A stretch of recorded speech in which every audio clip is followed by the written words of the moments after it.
Le quatrième rapport sur l'état de l'environnement au Sénégal réfléchit cette année sur comment améliorer la conscience environnementale pour une gestion durable des ressources naturelles au Sénégal. Produit chaque année pour éclairer les autorités dans la prise de décision sur les problèmes affectant les écosystèmes, une politique durable de développement économique et social.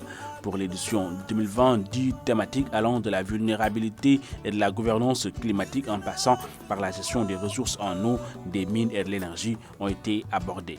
Concernant le climat, la tendance globale de hausse des températures planétaires se confirme.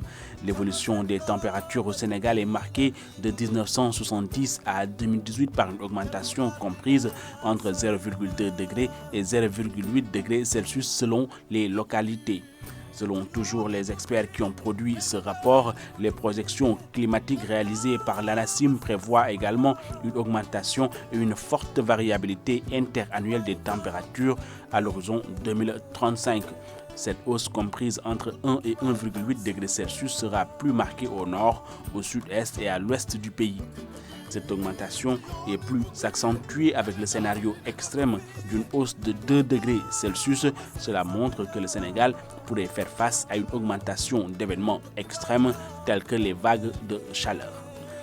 Concernant les forêts, le Sénégal compte 13 millions d'hectares de forêts, dont 5 millions sont gérés par les collectivités territoriales, 1,3 million de forêts classées, le reste étant composé de parcs, de réserves et autres. Malgré les efforts consentis par l'État du Sénégal pour une meilleure gestion des ressources forestières, on constate une disparition dans le rapport du couvert végétal qui est actuellement d'environ 40 000 hectares par an selon les statistiques de la FAO.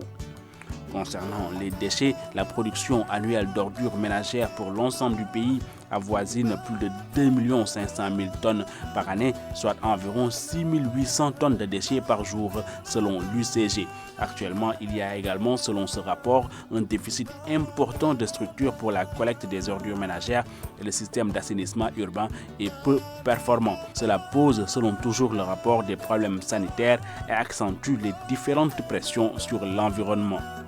Seuls 13% des ménages sont raccordés à un réseau d'assainissement collectif, 46% sont connectés à des fosses septiques, tandis que 38% ne disposent d'aucun système d'évacuation et de collecte des eaux usées.